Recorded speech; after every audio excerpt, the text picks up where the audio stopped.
गंजाम जिला पलसरा ब्लॉक अंतर्गत मारदा मंदिर ठारे 3 दिन धरी चलता मारदा महोत्सव 2025 उद्यापित होइछि।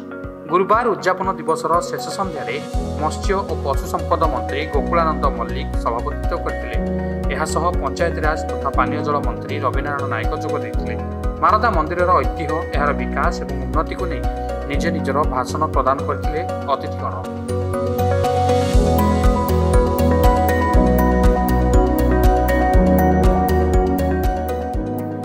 पर स्थानीय कलाकार द्वारा विभिन्न लोककलार प्रदर्शन देखा मिलता।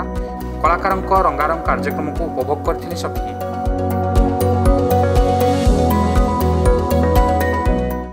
मारदा मंदिर कहतु कि गंजाम डेवलपमेंट कथा कहतु गंजाम माटी आछि नवा सरकार बड़ भूमिका नहीं दुई दुई जन मंत्री को दायित्व देछि एवं एठिकार आमे उन्नति संगे संगे आगामी दिन योजना आमे प्रस्तुत करुछु।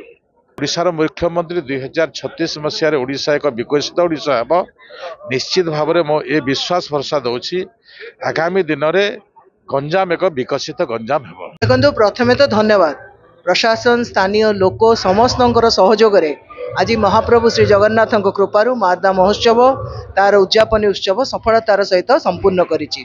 पुणी थे आगामी दिन आज आम मैंने प्रिपेयर होचु। आगामी दिन में आपको जमी आहरी बड़ आकार करूँ बहुत बड़ महोत्सव आकार आगामी वर्ष पुणी आसबू। ये जो मारदा महोत्सव 3 दिन धरी चली आज ये तृतीय संध्यारे मध्य भव्य दिव्य समारोह कर पारिछि।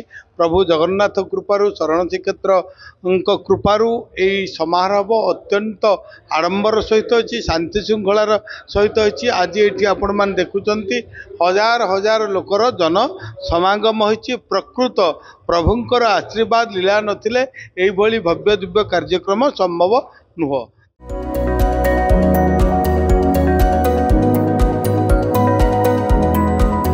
पलसरारू मनोज घड़ाई रिपोर्ट सकाळ न्यूज।